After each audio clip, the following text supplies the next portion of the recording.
ஐயா, இந்த கேள்விக்கும் இந்த கூட்டத்திற்கும் சம்பந்தம் இல்லை. உட்காருங்க. அது அரசியல் இல்லை, அது தனிச்சு நின்று வெல்ல முடியாதுன்னு நீங்கள் சொல்கிறத நான் ஏற்கலை. அது அவர் தனிச்சு நின்று வெல்ல முடியாதுன்னு சொல்லக்கூடாது. தத்துவம் இல்லாமல் தான் வெல்ல முடியாதே ஒழிய தனிச்சு நின்று வெல்ல முடியாதுன்னு ஒன்றும் இல்லைங்க. நம்மளால் வெல்ல முடியாதுன்னு ஏன் சொல்கிறீங்க? அப்படி ஒரு கோட்பாட்டை நீங்கள் இவங்க அப்படியே சொல்லி சொல்லி உங்கள் மனநிலைக்குள்ளே அதை தள்ளிட்டாங்க. தனிச்சு நின்று வெல்ல முடியாதுன்னு நம்ம சொல்லவே கூடாது. நீங்கள் பார்த்துக்கிட்டே இருங்க. இறைமகன் இயேசு சாட்சியாஸ்வரன் தனிச்சு நின்று இந்த மகன் வெல்லுவேன். நீங்கள் பாருங்கள், நீங்கள் பார்த்தே இருக்கீங்க. தனிச்சு நின்று நான் தனிச்சு நிற்கிறேன்னு யார் சொன்னது? 36 லட்சம் மக்கள் எனக்கு வாக்கு செலுத்தி நாங்கள் உன்னோடு இருக்கிறோம்னு கேட்டிருக்காங்க. ஒரு சித்தாந்தத்தோடு சினிமா வந்து சேருவது சரி, ஒரு சினிமாவோடு உயர்ந்த சித்தாந்தம் போய் சரணடைவது சரியா வராது. பிரபாகரன் என்ற ஒரு பெருந்தலைவனை தலைவனை ஏற்றுக்க அவன் மகன் போய் இன்னொருத்தரோட போய் நிற்கிறது சரியா வராது. வேணா எங்களை ஏற்றுட்டு எங்களோட வாங்க வரணும். அவர் முதல்ல பெரியாரை கீழே விட்டு வரணும். நீங்க பெரியார் கொள்கை வழிகாட்டினா பெரியாரின் எந்த கொள்கையை ஏற்கிறீங்கன்னு கேட்டால் எனக்கு விளக்கம் சொல்லணும். எந்த கொள்கை? சாதி ஒழிப்பு. ஒழிஞ்சிருச்சா சாதி? சாதி ஒழிப்புக்கும் பெரியாருக்கு என்ன சம்பந்தம் இருக்கு? பெண்ணிய உரிமை. எது பெண்ணிய உரிமை? நான் இருக்கும்போது என் மனைவிக்கு வேறொரு ஆண்மகனோட விருப்பம் ஏற்பட்டு இச்சை வந்தால் அந்த ஆண்மகனோட போய் உறவு வைத்துக் கொள்வதை குற்றமாக கருதக்கூடாது என்று 1977 சேலம் மாநாட்டில் 3வது தீர்மானமாக போட்டிருக்காப்புல. இதான் நீங்கள் பெற்றுக் கொடுத்த பெண்ணிய உரிமையை. உனக்கு அந்த ஆண்மகனோட வாழ விருப்பம் இல்லைன்னா சட்டப்படி போய் மனமுறிவை பெற்று பிடித்த ஆண்மகனோடு போய் இணைந்து வாழுன்னு சொல்கிறது வேணால் சீர்திருத்தம் மாறுதல்னு சொல்லலாம். புருஷன் இருக்கும்போதே உனக்கு விருப்பப்பட்ட ஆம்பளையோட போய்க்க அதை சமூகம் குற்றமாக கருதக்கூடாதுன்னு பரிந்துரைக்கிறத ஏற்குதா அந்த சமூகம்? முதல்ல என் மொழியை சனியன்னு சொல்ல நீ யாரு? தமிழை சனியன்னு சொன்னவன் தான் எனக்கு சனியன், அவனை ஒழிப்பேன். அப்படிதானே நீங்கள் வரணும். ஒரு தமிழ் மகனாக தானே வரணும். தாயை பழித்தவனை யார் தடுத்தாலும் விடாதே, தமிழை பழித்தவனை தாயை தடுத்தாலும் விடாதேங்கிறான் புரட்சி பவளம். அதில் எனக்கு பெரியார் என்ன சிறியார் என்ன எவர் வந்தாலும் எதிரி தான். அதில் போய் அதெல்லாம் ஏற்க முடியாது. எனக்கு யார் துணையும் தேவையில்லை. உலக நாடுகள் 20 நாடுகள் படையெடுத்து வரும்போது என் தலைவன் எந்த நாட்டு படையும் துணைக்கு அழைக்கலை. புரியுதா உங்களுக்கு? கூட்டத்தில் நிற்கிறதுக்கு எவனுக்கும் வீரமும் துணிவும் தேவையில்லை. தனிச்சு நிற்கத்தான் துணிவும் வீரமும் தேவைப்படுது. நாங்கள் வீரர்கள் துணிஞ்சு நிற்கிறோம். நான் என் மக்களை முழுமையாக நம்புகிறேன், நேசிக்கிறேன், நிற்கிறேன். 36 லட்சம் நாளைக்கு 1 கோடியே 20 லட்சமாக மாறாதுன்னு நீங்கள் எப்படி சொல்லுவீங்க? 4.5 லட்சத்திலிருந்து 36 லட்சத்துக்கு வந்தவன் இந்த 36 லட்சத்தை 76 லட்சம் 66 லட்சமாக உயர்த்த முடியாதா என்ன? இந்தியாவை யார் ஆள்றது? அது மோடியா ராகுலா? அதிலேயே என்ன தேர்ந்த மக்கள் தமிழ்நாட்டை யார் ஆள்றதுன்னு தன் மகனை இந்த வாட்டி நிராகரிக்க மாட்டான். பார்க்கத்தானே போறீங்க. நீங்க இந்த கேள்வியை கேட்டது தப்பு அப்படின்னு ஒரு நாள் உணர்வீங்க. அடுத்து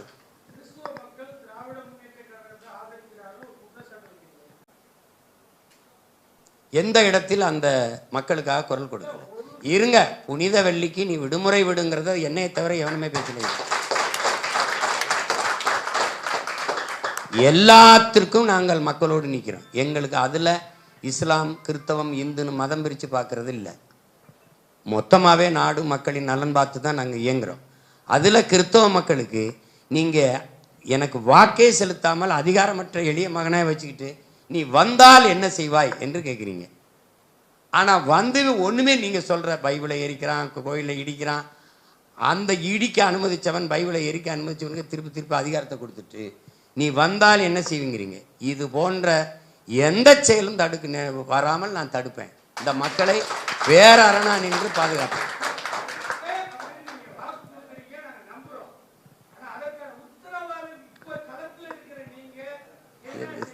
எப்படி கொடுக்க முடியும்? இந்த கிறிஸ்தவ மக்களுக்கு ஏற்பட்ட எல்லா இடையூறுகளிலும் அந்த மக்களோடு போய் மக்களோடு அவர்களுக்கு பாதுகாப்பாக நான் நின்றுருக்கேன். மதுரையில் இதே மாதிரி வழிபாட்டு தலத்தை ஒரு மாடியில் வச்சு பைபிளையும் எரிச்சப்போ அங்கே போய் நின்று போராடி இருக்கேன். ஆமா.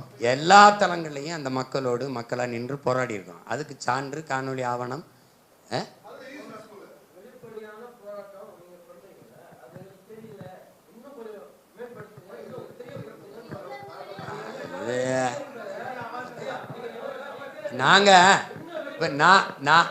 நாங்கள் போராடுறத ஊடகங்கள் வாயிலாக தான் உங்களுக்கு கொண்டு சேர்க்கணும். அதை பெரிய ஊடகங்கள் செய்கிறதில்ல. வலையொலிகள் இது இருக்கிறது தான் காட்டுது. அதை நீங்கள் அதிகமாக தேடி பார்க்கறதில்ல.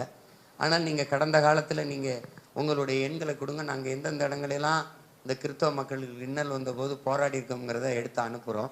பாருங்கள், நீங்கள் எந்த இடையூறாக இருந்தாலும் நாங்கள் களத்தில் மக்களுக்கு அந்த இடையூறை தடுத்து போராடுவோம், காத்து போராடுவோம். அதுக்கு அந்த உறுதியை தர முடியும். அவ்வளோதான் தர முடியும்.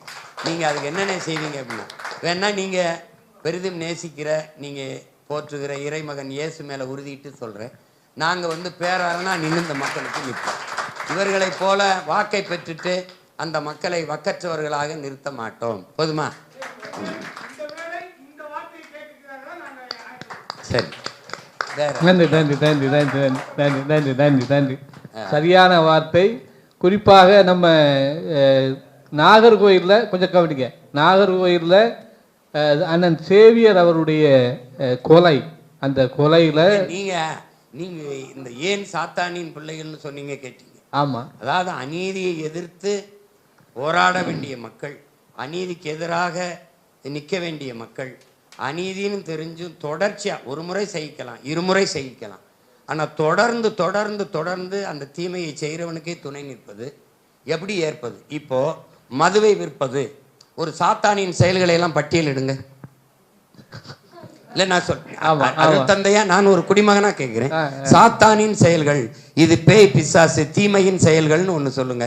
மது விற்பது, கொலை செய்வது, ஊழல் லஞ்சம் பெறுவது, விபச்சாரம் செய்வது, அடுத்தவர் நிலத்தை அபகரிப்பது, வாக்குக்கு பணம், இதில் போய் சொல்லுவது, இதெல்லாம் இந்த மாதிரி எல்லாத்தையும் செய்கிறது இந்த திமுக ஆட்சி, இந்த அதிமுக ஆட்சியா இல்லையா? கேட்கறதுக்கு பதில் சொல்லுங்க. இது சாத்தானின் வேலையா இல்லையா? அப்ப இறைவனை வழிபடுகிற இறை மக்கள் சாத்தானின் செயலுக்கு துணை நிற்பது, நீங்க இறை மக்களாக இருக்கிற இறை மகன் இயேசுவையும் இறை தூதர் நபிகளினுடைய வழியை பின்பற்றுகிற நீங்கள் சாத்தானின் பிள்ளைகள் மாதிரி இந்த சாத்தான்களில் செய்கிற வேலைக்கே துணை நிற்கிறீர்களேன்னு சொல்லதான் நான் வந்தேன். அதடே நீ பேசுறான்னு சொன்னதே உங்களை மாதிரி அருள் திரு குருமார்கள் தான். பங்காளையே போகாதே, இந்த வார்த்தையை வேணா நான் பயன்படுத்தியிருக்கலாம். நீங்கள் தொடர்ச்சியாக சாத்தானின் பிள்ளைகளாக ஆகிவிட்டீர்களே என்ற ஆதங்கத்திலையும் உரிமையிலையும் எனக்கு பேரன்பும் பெரும் பாசமும் இருக்கிறனால நான் சொன்னேன், அந்த வருத்தத்தில் சொன்னேன். அதை விட என் சகோதரர் சொல்றது நல்ல வார்த்தையா இருக்கு. திருடனுக்கு பங்காளி ஆகிவிட்டீர்களே அப்படி வேணா இனிமே சொல்றேன். அதுக்கே உங்களுக்கு வருத்தம் வருதே.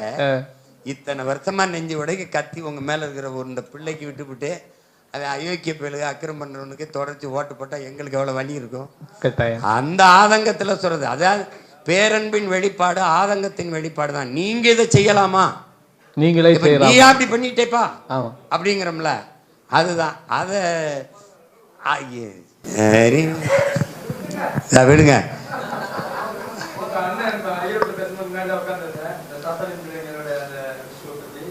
ஆனா சர்ச்சில் ஒவ்வொரு ஞாயிற்றுக்கிழமையும் இது கேள்வி இல்லை, என்னுடைய கருத்து புரிதல் இல்லாதவங்களுக்கு சொல்றேன். சாத்தானின் பிள்ளைகளாகிட்டு இந்த ஆதங்கத்தில் சொன்னாருடைய சர்ச்சில் நீங்க ஒவ்வொரு ஞாயிற்றுக்கிழமையும் பாதிரியார் சொல்றது பிள்ளைங்க சேர்க்கையும் சாத்தானின் பிள்ளைங்க எவ்வளவு வஞ்சிச்சிருக்கீங்க. அப்ப யாரும் ஊடகங்கள் இதை பற்றி சொல்றதில்லை. மசூதியில போனாலுமே அவங்க சாத்தானின் பிள்ளைகளாகிட்டு மற்றவர்கள் எவ்வளவு சாடி இருக்காங்க. அப்ப எதுவுமே ஒன்னும் அந்த இஷ்யூல ஆகல. அண்ணன் சொல்றது ஐயா ரங்காட் பண்ணி சொன்ன மாதிரி அது மக்களுக்கு அது ஒரு பெரிய பொருட்டா இருக்காது. இதை பிரச்சனையா ஆக்கி இதை ஒரு காரணமாக்கி பாருங்கள், நீங்கள் இவனுக்கு ஓட்டு போடாதீர்கள்னு சொல்ல வேண்டிய வேலை உண்மையிலே சாத்தான்களுக்கு தேவைப்படுது. யாரு சாத்தான்களுக்கு தேவைப்படுது, சாத்தான்களுக்கு இந்த சாக்கு தேவைப்படுது. அதை எடுத்துக்கிட்டு பாருங்கள் எப்படி பேசி விட்டார்கள் பாருங்க. சாத்தானின் பிள்ளைகள்னு நான் சொல்லல, சாத்தானின் பிள்ளைகளா ஆயிட்டீங்களேங்கிற ஆதங்கத்தை வெளிப்படுத்தினேன். ஆமாம். இப்போ வேணா என் தம்பி சொல்ற மாதிரி சொல்றேன், திருடனுக்கு பங்காளி ஆகிவிட்டீர்களே என்று வேணா சொல்றேன். ஆமாம். அந்த அந்த அதுலேயே பங்கு வாங்காத பங்காளிகள், அந்த திருடன்ட்ட பங்கை வாங்காத பங்காளிகள் ஆயிட்டீங்க. இப்படி நிறைய காரியங்களை நான் சொல்லலாம். நாம் தமிழர் எடுத்த முயற்சிகளில் நம்மளை மாதிரி ஆட்கள் அதுக்கு சப்போர்ட் பண்ண முடியாமல் போனதுனால அது என்ன பண்ண முடியலன்னா நடக்க முடியலை. அண்ணன் சொன்ன மாதிரி கன்னியாகுமரியில் இவ்வளவு எடுத்து வெட்டி கொண்டு போகிறாங்க. கன்னியாகுமரியில் இருக்கிறதுல பாதி பேர் கிறிஸ்தவர்கள். அந்த அந்த பாதி பேரும் ரோட்டில் நின்னா ஒரு மண்ணை எடுத்துகிட்டு போக முடியுமா? ஒரு துண்டு மண்ணை எடுக்க முடியுமா? முடியவே முடியாது. ஆனால் நம்ம வரமாட்டுக்கமே அந்த ஆதங்கமும் அந்த இதுதான் அண்ணனுக்கு ரொம்ப ஆமாம், அதில் தான் அவர் பேசி கொண்டிருக்கிறார். உண்மையிலேயே இந்த நாளிலே அன்பிற்குரியவர்களே, இதை நான் பல நேரத்தில் அண்ணனுக்கு நான் சொல்லியிருக்கிறேன். இந்த அரசியல் செய்வதற்கு மதம் என்பது தேவையில்லை, சாதி என்பது தேவையில்லை என்பது அண்ணனுடைய கருத்து. அவர் அதிலே உடன்பட்டு இருக்கிறார், அதிலே அவர் தெளிவாக இருக்கிறார். இன்றைக்கு அண்ணன் சொன்ன மாதிரி மற்ற எல்லாரையும் தாண்டி இன்றைக்கு அண்ணன் சாதி மதத்தை தாண்டி தமிழர் என்ற ஓர்மையில் இன்றைக்கு அறியப்பட்ட நபராக, தவிர்க்க முடியாத சக்தியாக இருக்கிறார் என்று சொன்னால் அது அண்ணன் சீமான் மட்டும்தான். இதுவரை இந்த தமிழ் தலைவர்கள் யாரெல்லாம் எடுத்துக்கங்க, ராமதாஸாக இருந்தாலும் சரிதான், திருமாவளவனாக இருந்தாலும் சரிதான், என் கிருஷ்ணசாமியாக இருந்தாலும் சரிதான், இவர்களை எல்லாம் தாண்டி இன்றைக்கு தவிர்க்க முடியாத சக்தியாக நிற்கிறவர் அண்ணன் ஒருவர் தான். அதனால தான் என்னன்னா, அண்ணே இந்த சக்தி நமக்கு அதிகரிக்க வேண்டும் என்று சொன்னால் கிறிஸ்தவர்களும் அவர்கள் நம்ம சொல்ற மாதிரி நல்ல மக்கள் தான், நம்ம குறை சொல்வதற்கு இல்லை, நல்ல மக்கள் தான். ஆனால் அவர்களுக்கு இருக்கிற புரிதல்கள், தவறான புரிதல்களை நாம் சரி செய்தோம் என்று சொன்னால் அது நன்றாக இருக்கும். அதற்காக நீங்கள் வரணும், எங்களுடைய கேள்விக்கு பதில் சொல்லணும் என்று சொன்னபோது நான் வருகிறேன், பேசுகிறேன் என்று அண்ணன் அவர்கள் இந்த நாளிலே நமக்காக நேரம் ஒதுக்கி நம்ம கேட்ட கேள்விக்கெல்லாம் ரொம்ப பொறுமையாக பதில் சொல்லி, நேற்று நம்ம களஞ்சி அண்ணனும் முத்துப்பாண்டியனும் நாங்கள்லாம் வழக்கு விஷயமாக கூடியிருந்தோம். அப்பொழுது நான் சொன்னேன், நாளைக்கு அண்ணன்கிட்ட இந்த நிகழ்ச்சி நடக்கிறதுன்னு சொன்னேன். அப்போ பேசிக்கிட்டு இருக்கும்போது தான் சொன்னாங்க, அப்போ கேள்விகள்லாம் எப்படி அப்படின்னு. இல்லை, அந்த ஸ்பாட்டில் எழுதி கொடுப்பாங்க, நம்ம கொடுக்க வைப்போம். அப்போ அதில் பக்கத்தில் இருந்த ஒரு நண்பர் ஒருத்தர் சொன்னார், அண்ணன் சீமான் எந்த கேள்வியை நீ எப்படி கேட்டாலும் பதில் சொல்லுவார், டோன்ட் வரி பி ஹாப்பி அப்படின்னாரு. அந்த அளவுக்கு இன்றைக்கு அவருடைய புலமையும் சரி, அவருடைய திறமையும் சரி, இன்றைக்கு அவருடைய பொறுமையும் சரி இன்றைக்கு வளர்ந்திருக்கிறது. உண்மையிலேயே நாங்கள் அதை நினைத்து உண்மையிலே மகிழ்ச்சி அடைகின்றோம். அண்ணன் அவர்கள் இந்த நாட்களிலே இந்த கேள்விகளுக்கு பதில் தந்திருக்கிறார்கள். அதனால் அன்புக்குரிய கிறித்தவ உறவுகளை உங்களை எல்லோரையும் நான் கெஞ்சி கேட்கின்ற ஒரே ஒரு விடயம் இது மட்டும்தான். மொழி வழி தேசிய இன அரசியல் மட்டும்தான் RSSஐ தோற்கடிக்கும். மொழி வழி தேசிய இன அரசியல் மட்டும்தான் இந்தியாவை காப்பாற்றும். மொழி வழி தேசிய அரசியல் மட்டும்தான் தமிழ்நாட்டை காப்பாற்றும். அதை முன்னெடுக்கின்ற அண்ணன் சீமான் அவர்களை நீங்கள் அனைவரும் ஆதரிக்கவும், அவரோடு நின்று செயல்படவும், அவருக்காக வேண்டவும், ஆண்டவர் இயேசுவிடம் அவருக்காக வேண்டவும் உங்கள் அனைவரையும் அன்போடு கேட்டுக்கொள்கிறோம். நன்றி, வணக்கம்.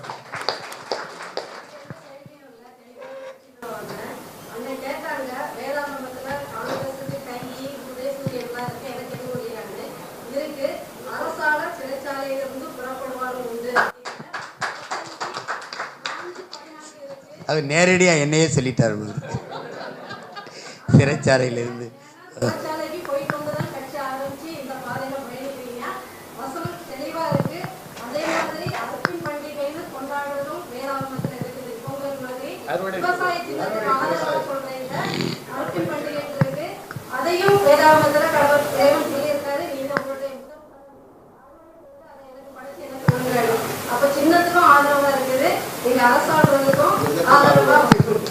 அப்ப இதை திரும்ப திரும்ப எடுத்துட்டு போகணும் ஐயா. அதை எடுத்துட்டு உங்க எல்லாருடைய அன்புக்கும் அதுக்கான நேரத்திற்கும் நன்றி. இதை இந்த இந்த பகுதியில் போட்டிருக்கோம். இது போன உடனே இன்னும் சில கேள்விகள் வரும். அதை கன்னியாகுமரியை மையப்படுத்தி இதே மாதிரி ஒரு கூட்டம், அல்லது திருச்சி, அது மதுரை, அப்படி முக்கியமான நகரங்களில் இளம் குருமார்கள் இந்த மாதிரி சில கேள்விகள் இருக்கிறவங்கள அழைச்சி பேசலாம், தெளிவுபடுத்தணும். ஏன்னா நமக்கு கடைசியாக இருக்கிற ஒரே கருவி அரசியல் மட்டும்தான். அரசியல் அதிகாரம் மட்டும்தான் இந்த மக்களை பாதுகாக்க முடியும். அதுக்கு எல்லாருமே நீங்கள் செய்வோம். நீங்கள் இறைப்பணியோடு மக்கள் பணி, நாங்கள் இதை அரசியல் பணியை அதையும் இறைப்பணியாக தான் பார்க்குறோம். இணைந்து நம்ம எல்லாரும் ஒரு நல்ல அரசியலை உருவாக்கி நல்ல ஆட்சியை மலரச் செய்வோம். அதுதான் மகத்தானதாக இருக்கும்.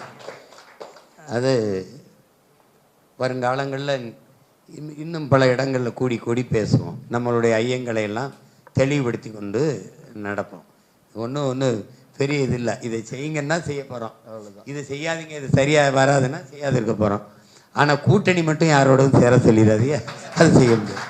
அதாவது முதல் நிகழ்வு தலைமைச் செயலகத்துக்கு எதிராக நடந்திருக்கிறது. ஆகவே நாம் விரைவில் தலைமை செயலகத்தை செல்வோம்.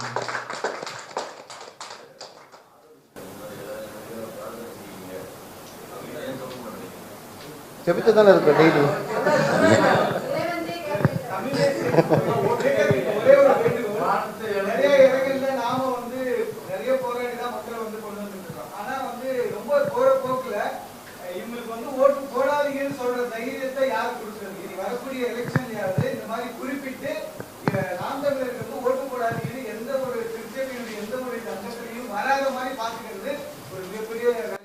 இல்லை, அதை நீங்கள் சொல்கிறது அதுதான் நமக்கு இருக்கிற வழி. எனக்கு என்னென்னா, நீங்கள் இவருக்கு ஓட்டு போடுங்கன்னு சொல்லிட்டு போங்க. ஆனால் சீமானுக்கு நாம் தமிழர் கட்சிக்கு போடாதீங்கன்னு நீங்கள் சொல்லக்கூடாது. அது பெரிய பாவம், பாவத்திலே பெரும்பாவம். ஏன்னா நான் இந்த வேலையை என் இனச்சாவிலிருந்து வந்தேன், பெரிய வலியை சுமந்து வந்தேன். ஒரு எளிய மகன் இவ்வளோ தூரம் வந்தது உலக வரலாற்றிலே பெரிய சாதனை தான். ஏன்னா எந்த பின்புலமும் இல்லை, பொருளாதார வலிமையும் இல்லை, ஊடக ஆதரவும் இல்லை. அப்படி இருக்கும்போது உணர்வுள்ள பிள்ளைகளை நீங்கள் சாதி சொல்லி மதம் சொல்லி அரசியல் செய்வது ரொம்ப எளிது. இப்போ நம்மளே ஒரு திராவிடம்னு பேர் வச்சுருந்தா கூட விட்டுருப்பான், அது உங்களுக்கு புரியும் நினைக்கிறேன். ஆனால் தமிழர் என்று பேசுகிறது அவங்களுக்கு அவ்வளவு இடையூறும் ஆபத்துமாக தெரியுது. அதில் நம்ம இவ்வளோ தூரம் உறுதியாக நின்று போராடி வருவங்கிறது பெரிய பெரிய முயற்சி தான். அப்போ அதை சிதைக்கிற வழியாக அவனுக்கு போடாதீங்க அவருக்கு போடாதீங்கன்னு சொல்லும்போது ரொம்ப வலிக்குது. அதுதான் ஏன்னா அப்படி என்ன நம்ம குற்றம் பண்ண, நமக்கு ஏன் போடாதேன்னு சொன்ன அது தேவையில்லை. அவர்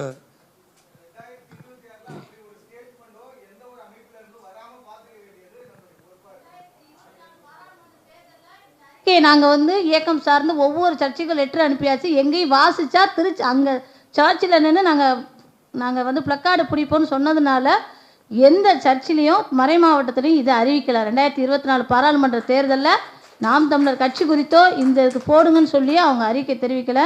அதனால் இனியும் நம்ம தொடர்ந்து நீங்கள் எல்லாரும் ஒன்று சேர்ந்தால் மட்டும்தான் கிறிஸ்தவ மக்களை தமிழர்களாக நம்ம ஒன்றிணைக்க முடியும் அப்படின்னு சொல்லி நாங்கள் கேட்டுக்கிறேன். இறுதியாக லூக்கா நற்செய்தியில் 7 நேற்று எனக்கு ஒருத்தர் சொல்லியிருந்தார், மானிட மகனுக்கு எதிராக ஏதாவது ஒரு வார்த்தை சொல்லிவிட்டவரும் மன்னிக்கப்படுவார், ஆனால்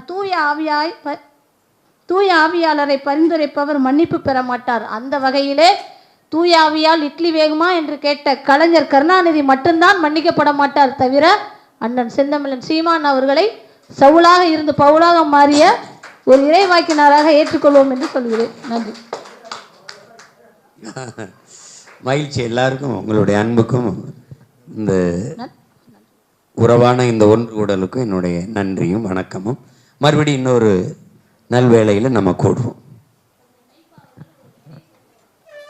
தற்பொழுது நன்றியுரை அண்ணன் வெற்றி தமிழர். தமிழ்நாட்டு அரசியலில் எந்த ஒரு அரசியல் தலைவரையும் நிற்க வச்சு கேள்வி கேட்க முடியாது.